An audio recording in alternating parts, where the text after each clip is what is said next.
ರಾಜಕಾರಣದಲ್ಲಿ ಮುಸ್ಲಿಂ ಸಮುದಾಯ ತನ್ನದೇ ಆದ ಪ್ರಭಾವವನ್ನು ಹೊಂದಿದೆ. ಆದರೆ ಆ ಪ್ರಭಾವ ಬರೀ ವೋಟ್ ಬ್ಯಾಂಕ್ ರಾಜಕಾರಣಕ್ಕಷ್ಟೇ ಸೀಮಿತವಾ?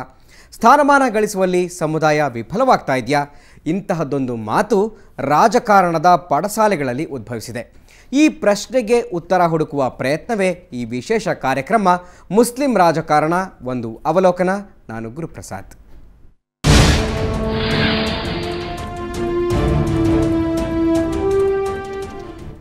ರಾಜಕೀಯವಾಗಿ ಮುಸ್ಲಿಮರು ಹಿಂದುಳಿದಿದ್ದಾರಾ? ಬರೀ ಮತಗಳಿಕೆಗಷ್ಟೇ ಈ ಸಮುದಾಯ ಬಳಕೆ ಆಗ್ತಾ ಇದೆಯಾ? ಸ್ಥಾನಮಾನಗಳು ಮರೀಚಿಕೆ ಆಗ್ತಾ ಇದ್ದಾವ? ಈ ಬಗ್ಗೆ ಖುದ್ದು ಸಮುದಾಯದವರೇ ಏನಂತಾರೆ? ಇಲ್ಲಿದೆ ಒಂದು ಡೀಟೇಲ್ ರಿಪೋರ್ಟ್.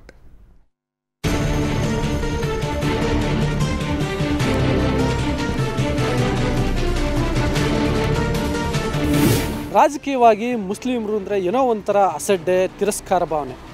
ಈ ಸಮುದಾಯದ ವಿಷಯದಲ್ಲಿ ಯಾಕೆ ಈ ಥರ ಆಗ್ತಾ ಇದೆ ಅಂದರೆ ಇದಕ್ಕೆ ರಾಜಕೀಯ ಪಕ್ಷಗಳ ಕಾರಣನ ಅಥವಾ ಮುಸ್ಲಿಮರ ನಾಯಕತ್ವದಲ್ಲೇ ಏನಾದರೂ ಸಮಸ್ಯೆ ಇದೆಯಾ?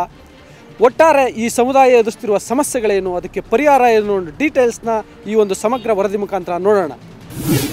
ಮುಸ್ಲಿಂ ಸಮುದಾಯ ಸ್ವಾತಂತ್ರ್ಯ ನಂತರದ ದಿನಗಳಲ್ಲಿ ಭಾರತದ ರಾಜಕೀಯದ ಮೇಲೆ ತನ್ನದೇ ಪ್ರಭಾವ ಬೀರುತ್ತಾ ಹೋದ ಜನಾಂಗ. ಒಂದು ಸನ್ನಿವೇಶದಲ್ಲಿ ಅಲ್ಪಸಂಖ್ಯಾತರ ವೋಟ್ ಬ್ಯಾಂಕ್ ಭದ್ರಪಡಿಸಿಕೊಳ್ಳುವುದೇ ರಾಜಕಾರಣದ ತಂತ್ರ ಎಂದು ಭಾವಿಸಿದ ಚಿತ್ರಣಗಳು ಇವೆ.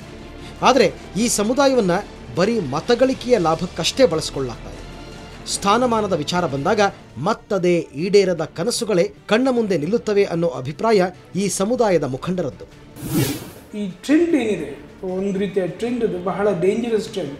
ಅದಗಳು ನನ್ನ ಪ್ರಕಾರ ಏನಂದರೆ, ಕಾಂಗ್ರೆಸ್ ಅಥವಾ JDS ಆಗಲಿ ಅಥವಾ ಬೇರೆ ಯಾವುದೇ ಪಕ್ಷ ಆಗಲಿ, ಎಡಪಂಥೀಯ ಪಕ್ಷ ಆಗಲಿ, ಯಾವುದೇ ಪಕ್ಷ ಆಗಲಿ, ಮಿಡ್ಲ್ ಲೈನ್ ಲೀಡರ್ಶಿಪ್ಪಿಗೆ ಅವಕಾಶ ಮಾಡಿಕೊಡಬೇಕು.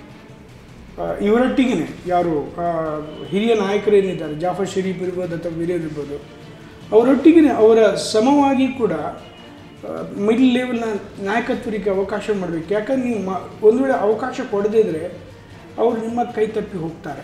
ಒಂದು ಕಡೆ ಅದು ಬಲಪಂಥಿ, ಅದು ಹಿಂದೂ ಬಲಪಂಥಿ ಇರ್ಬೋದು, ಅದು ಮುಸ್ಲಿಂ ಬಲಪಂಥಿ ಇರ್ಬೋದು.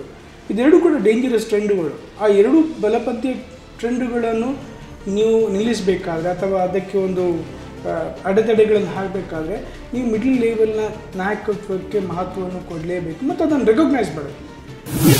ಇಷ್ಟು ವರ್ಷ ನಾವು ಈ ದೇಶದ ಪ್ರಜಾಪ್ರಭುತ್ವದ ವ್ಯವಸ್ಥೆ ಮೇಲೆ ಮುಸ್ಲಿಂ ಸಮುದಾಯಕ್ಕೆ ಭಾಳಷ್ಟು ನಂಬಿಕೆ. ಅದಕ್ಕೆ ನಮ್ಮ ವೋಟಿಂಗ್ ಪರ್ಸೆಂಟೇಜು ಕೂಡ ತಾವು ಬೇರೆ ಸಮುದಾಯ ಜೊತೆಗೆ ತಾವು ಕಂಪೇರ್ ಮಾಡಿದಾಗ ನಾವು ಕೆಲವು ಪರ್ಸೆಂಟೇಜ್ ಹೆಚ್ಚಾಗಿ ನಾವು ವೋಟಿಂಗ್ ಮಾಡ್ತೇವೆ. ಅಷ್ಟು ನಾವು ವೋಟಿಂಗ್ ಮಾಡಿದರೂ ಸಹ ನಮಗೆ ಇನ್ ರಿಟರ್ನ್ ವಾಪಸ್ ನಮ್ಗೆ ಏನು ಸಿಕ್ಕುತ್ತೆ ಅಂತ ಎಕ್ಸ್ಪೆಕ್ಟೇಷನ್ ನಮ್ಮ ಹಿಂದಿನ ಪೀಳಿಗೆ ಏನಿತ್ತು ಅದಕ್ಕಿಂತ ಜಾಸ್ತಿ ಈ ಯುವ ಪೀಳಿಗೆ ಆಗಿದೆ.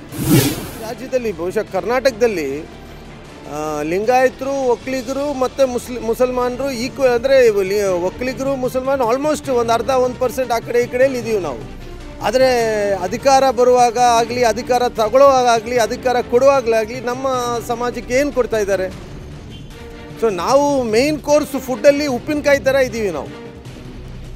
ನಾವು ಮೇಯ್ನ್ ಕೋರ್ಸ್ ಫುಡ್ಡಲ್ಲಿ ಅನ್ನ ಆಗಬೇಕು. ನಾವು ಅದು ಆಗಬೇಕಾದ್ರೆ ನಮ್ಮ ಸಮಾಜ ನಮ್ಮ ಸಂಪೂರ್ಣ ನಮ್ಮ ತಯಾರಿ ಆಗಬೇಕಾಗಿದೆ. ಇವತ್ತು ಯಾವ ಮಟ್ಟಕ್ಕೆ ಆಗಿಬಿಟ್ಟಿದೆ ಅಂದರೆ, ಎಲೆಕ್ಷನ್ ಬಂದರೆ ಏನು ಮುಸ್ಲಿಂ ಕಾಲೋನಿಯಲ್ಲಿ ದುಡ್ಡು ಕೊಟ್ಟರೆ ವೋಟ್ ಸಿಗುತ್ತೆ ಅನ್ನೋ ಥರ ಒಂದು ಫೀಲಿಂಗ್ಸ್ ಸ್ಪ್ರೆಡ್ ಮಾಡ್ತಾರೆ. ಸೊ ನಮ್ಮ ವೋಟ್ ಕೊಟ್ಟರೆ ಯಾಕೆ ಅದು ಆಗ್ತಾ ಇದೆ ಅಂದರೆ, ಬಡತನ ಇರೋದ್ರಿಂದ ಜನ ಪಾಪ ಕಷ್ಟದಲ್ಲಿ ಊಟ ಮಾಡದೇ ಇರೋನಿಗೆ ಊಟ ಕೊಟ್ಟರೆ ಊಟ ತಗೊಳ್ತಾನೆ. ಇವ್ರ ಮಾತುಗಳನ್ನ ಕೇಳಿದ್ರಲ್ಲ, ಹೇಗಿತ್ತು ಅಂತಂದರೆ, ನಾವು ಅನ್ನ ಬೆಂದಿದೆಯೋ ಇಲ್ವೋ ಅಂತ ಒಂದೇ ಒಂದು ಅಗಳನ್ನ ಇಸುಕು ನೋಡ್ತೀವಲ್ಲ, ಆಗಿದ್ದೋ ಇವ್ರ ಮಾತುಗಳು. ಈಗ ಮೊದಲನೇದಾಗಿ ಮುಸ್ಲಿಂ ಸಮುದಾಯಕ್ಕೆ ವರ್ಷದಿಂದ ವರ್ಷಕ್ಕೆ ಮತ್ತು ಚುನಾವಣೆಯಿಂದ ಚುನಾವಣೆಗೆ ಹೇಗೆ ಪ್ರಾತಿನಿಧ್ಯ ಕಡಿಮೆ ಆಯಿತು ಅನ್ನೋದನ್ನು ತಿಳ್ಕೊಳ್ಳೋಣ. ಜೊತೆಗೆ ಅಂದರೆ ಈ ಒಟ್ಟಾರೆ ಈ ಎಲ್ಲದಕ್ಕೂ ಕಾರಣಗಳೇನು ಅನ್ನೋದನ್ನು ವಿಶ್ಲೇಷಣೆ ಮಾಡೋಣ. ಜನಸಂಖ್ಯೆಯಲ್ಲಿ ಪ್ರಬಲ, ಸ್ಥಾನ ಗಳಿಸುವಲ್ಲಿ ಮಾತ್ರ ವಿಫಲ, ಚುನಾವಣೆಗಳಲ್ಲಿ ಕ್ಷೀಣಿಸುತ್ತಿದೆ ಶಾಸಕರ ಬಲ.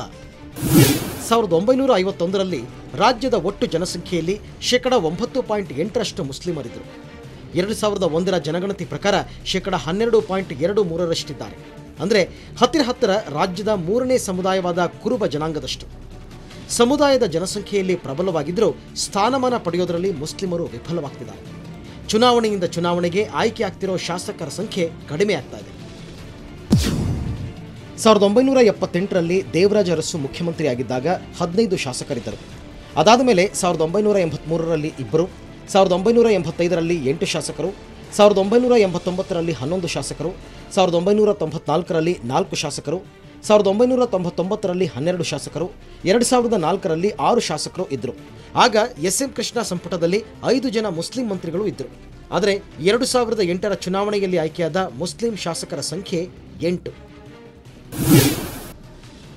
ಮುಸ್ಲಿಮರಿಗೆ ಹೆಚ್ಚು ಕೊಡುಗೆ ಕೊಟ್ಟಿರೋದು ಕಾಂಗ್ರೆಸ್, ಹೆಚ್ಚು ಕಿತ್ಕೊಂಡಿರೋದು ಕೂಡ ಕಾಂಗ್ರೆಸ್ಸೇ. ಕಾಂಗ್ರೆಸ್ ಬಗ್ಗೆ ಮುಸ್ಲಿಮರ ನಿಷ್ಠೆ ದೊಡ್ಡದು. ಅದಕ್ಕೆ ಹೋಲಿಸ್ಕೊಂಡ್ರೆ ಕಾಂಗ್ರೆಸ್ ಪಕ್ಷ ಮುಸ್ಲಿಮರಿಗೆ ಕೊಟ್ಟ ಸ್ಥಾನಮಾನ ತುಂಬಾನೇ ಕಡಿಮೆ. ಜನತಾ ಪರಿವಾರ ಅಥವಾ JDS ಬಗ್ಗೆ ಹೇಳೋದಾದರೆ ಅದು ಕೊಟ್ಟಿದ್ದಕ್ಕಿಂತ ಕಿತ್ಕೊಂಡಿದ್ದೇ ಹೆಚ್ಚು. ಮುಸ್ಲಿಂ ಅಭ್ಯರ್ಥಿಗಳು ಗೆಲ್ಲೋ ಕಡೆಗಳಲ್ಲಿ ಕಾಂಗ್ರೆಸ್ಗೆ ಪ್ರತಿಯಾಗಿ JDS ಅದೇ ಸಮುದಾಯದವರನ್ನೇ ಕಣಕ್ಕಿಳಿಸಿ ಮುಸ್ಲಿಂ ಅಭ್ಯರ್ಥಿಗೆ ಪೆಟ್ಟು ಕೊಟ್ಟಿದ್ದಿದೆ. ಇಲ್ಲಿಯವರೆಗೆ ಬಿಜೆಪಿಯಲ್ಲಿ ಒಂದೇ ಒಂದು ಮುಸ್ಲಿಂ ಕ್ಯಾಂಡಿಡೇಟ್ ವಿಧಾನಸಭೆ ಪ್ರವೇಶ ಮಾಡಿಲ್ಲ. ಅನಿವಾರ್ಯವಾಗಿ ವಿಧಾನ ಪರಿಷತ್ ಸದಸ್ಯ ಮುಮ್ತಾಜ್ ಅಲಿ ಖಾನ್ ಅವರನ್ನ ವಕ್ಫ್ ಸಚಿವರನ್ನಾಗಿ ಮಾಡಲಾಯಿತು. ಆಮೇಲೆ ಅದನ್ನೂ ಕಿತ್ಕೊಳ್ಳಾಯಿತು. ದೊಡ್ಡ ಸಮುದಾಯವಾಗಿದ್ದರೂ ಇಲ್ಲಿಯವರೆಗೆ ಪಕ್ಷೇತರನಾಗಿ ಗೆದ್ದಿರೋದು ಒಬ್ಬರೇ ಒಬ್ಬ ಶಾಸಕ. ಅದು 1957ರ ಚುನಾವಣೆಯಲ್ಲಿ ಮೈಸೂರು ಉತ್ತರ ಕ್ಷೇತ್ರದಿಂದ ಗೆದ್ದ ಮೊಹಮ್ಮದ್ ಸೇಠ್. ಅದೇ ಈಗ ಅಸೆಂಬ್ಲಿ ಆಗಲಿ, ಕ್ಯಾಬಿನೆಟ್ ಆಗಲಿ, ಮಿನಿಸ್ಟ್ರಿ ಆಗಲಿ, ಪಬ್ಲಿಕ್ ಸರ್ವಿಸ್ ಕಮಿಷನ್ ಆಗಲಿ, ಸಿಂಡಿಕೇಟ್ಸ್ ಆಗಲಿ, ಈ ಅದರಲ್ಲಿ ಒಂದು ರೆಪ್ರೆಸೆಂಟೇಟಿವ್ ಅಲ್ಪಸಂಖ್ಯಾತರು ಇದ್ದಾರೆ. ಕನಿಷ್ಠ ಅನಾಹುತ ನಾವು ತಪ್ಪಬಹುದು.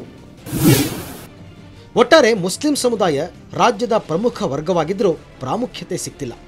ಹೆಚ್ಚೆಚ್ಚು ಓಟು ಹಾಕಿದರೂ ಹೆಚ್ಚೆಚ್ಚು ಸೀಟ್ ಸಿಗ್ತಿಲ್ಲ. ಒಂದಿಡೀ ಭೋಜನದಲ್ಲಿ ಇವರನ್ನು ರುಚಿಗೆ ತಕ್ಕಷ್ಟು ಉಪ್ಪಿನಕಾಯಿಯಂತೆ ಮಾತ್ರ ಬಳಸಿಕೊಳ್ಳಲಾಗ್ತಾ ಇದೆ. ಇದರ ಬಗ್ಗೆ ಸಮುದಾಯದಲ್ಲೇ ಒಂದು ಸಮತೋಲಿತ ಅವಲೋಕನ ಆಗಬೇಕಿದೆ.